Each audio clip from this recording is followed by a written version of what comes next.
Back to talknorth.com. Thank you for listening.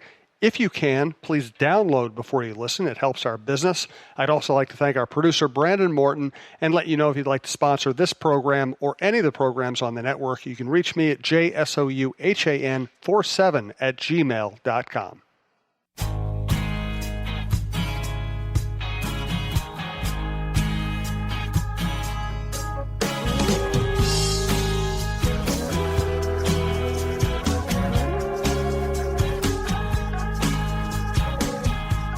The NFC is a crazy place to live right now. The Vikings are right in the middle of the playoff picture with 3 possibly dramatic games ahead. Let's talk about that. Let's talk about Danielle Hunter's greatness.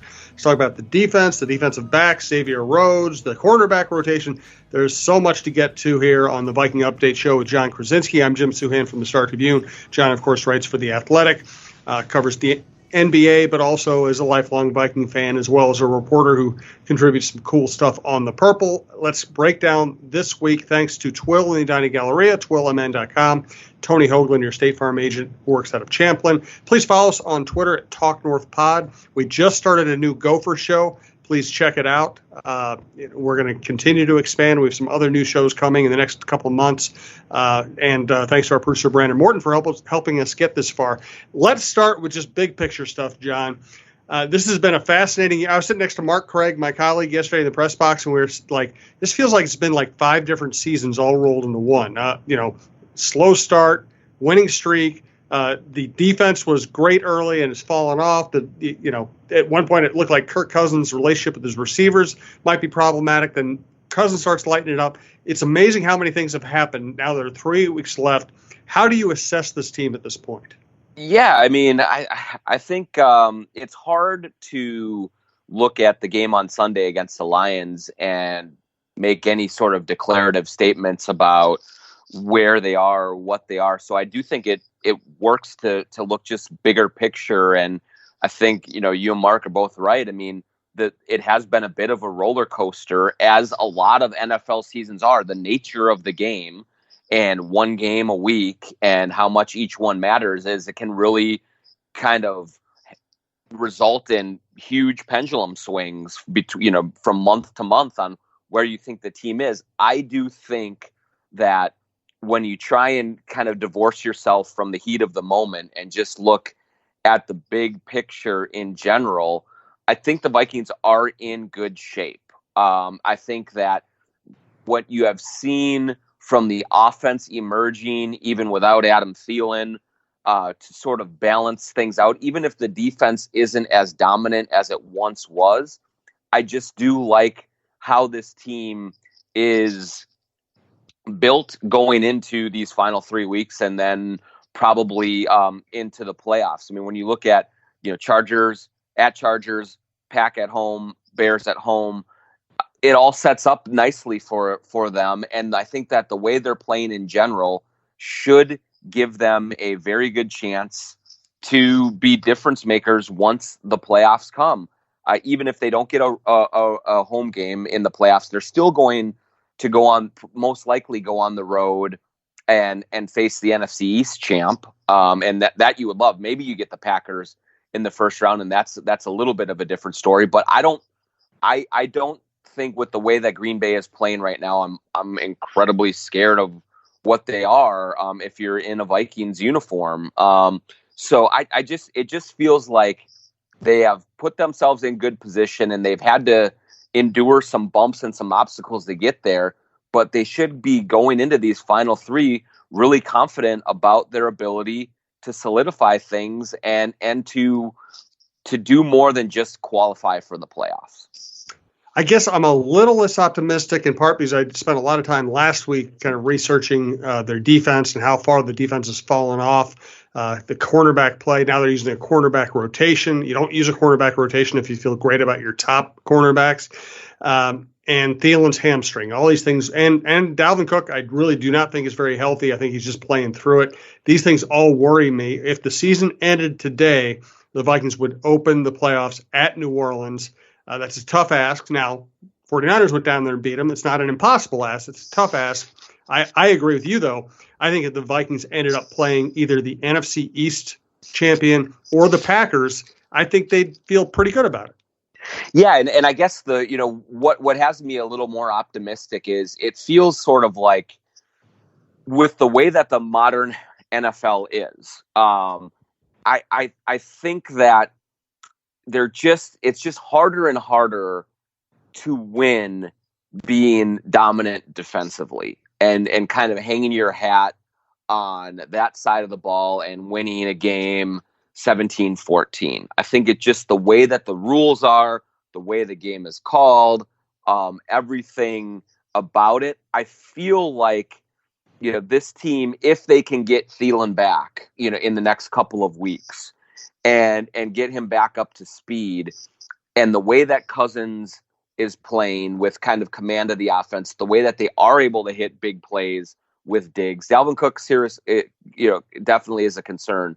But I think that seeing an offense that is rising to the occasion a little bit more, that for me feels like that they can get into it and then they can win some shootouts.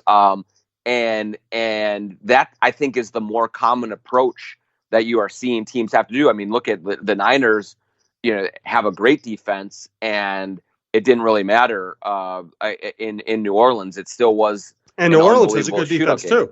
And New Orleans has a good defense too.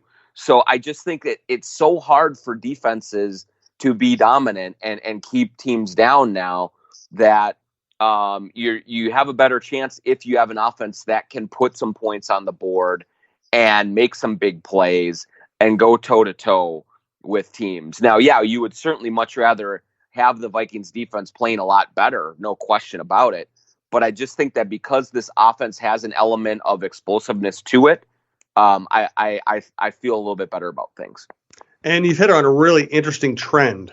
The defense is no longer the dominant unit it once was. Who knows? Maybe they turn it around. The Ravens were terrible on defense through about 5 weeks, and they've been dominant ever since. Things do change during the course of an NFL season. And I think Rhodes stepping up and apologizing the way he did is a great indicator of him being willing to do whatever it takes to improve the rest of the season.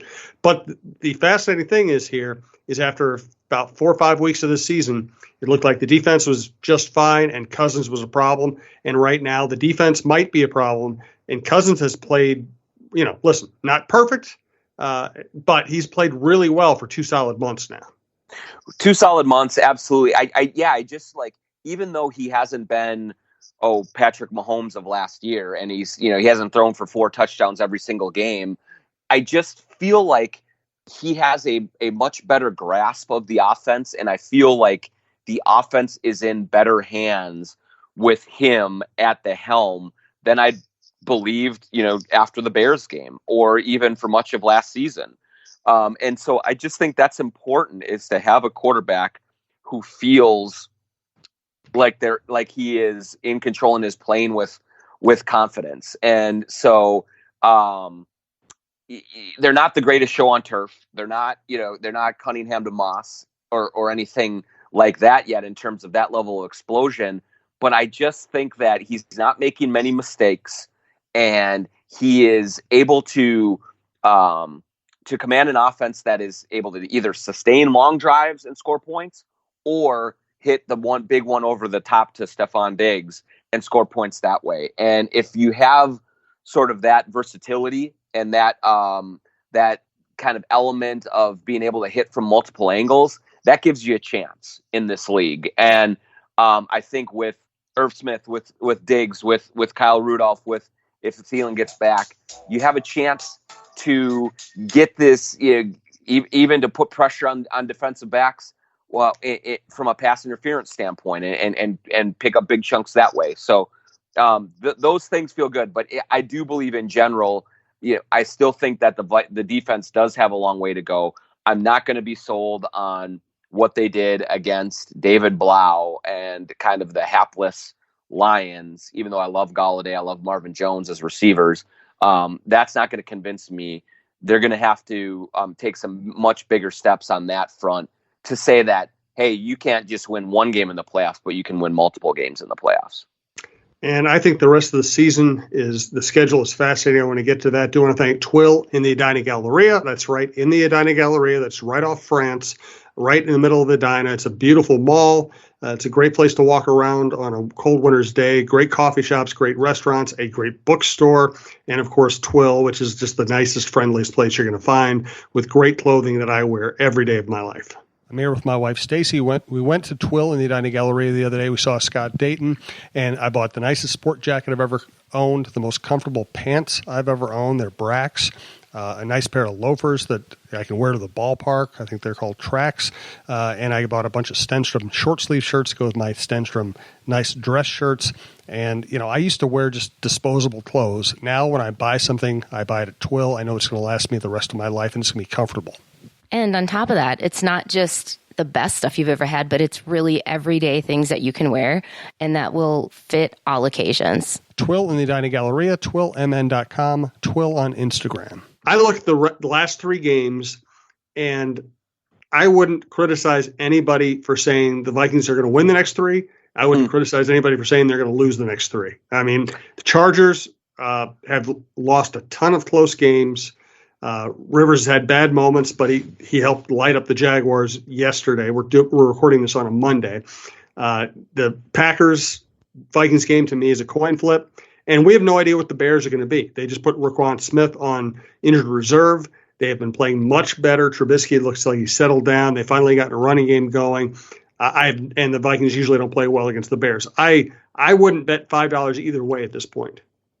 I agree with you on that, Jim. One of the, I think, most entertaining parts of the NFL and why people are so enamored with it is because of the unpredictability. And I do believe that the Vikings are one of those teams that isn't, top two in either conference. And you feel really good about what you're going to get from Baltimore week to week. You feel really good about what you're going to get from the Niners. Maybe you put the Saints in that category as well. But the Vikings are in that group of, I think, the upper echelon of the next tier, which means that on a given week, if the defense is flying around and making plays, and if Cousins is connecting with Diggs down the field and Dalvin Cook has a couple of creases in the running game, they look really, really good. But on the weeks where Xavier Rhodes is being more exposed, where Danielle Hunter is being held in check, and the defense is getting carved up, and the offense can't get going, or Dalvin Cook is a little sluggish with that injury, they do look ordinary. And so, you go into each one of these three games, and you really do think that anything could happen. I do think that the Vikings should go into every one of them believing that they can and should win these games. But if they lost in Los Angeles to the Chargers, would it shock me? No, it wouldn't.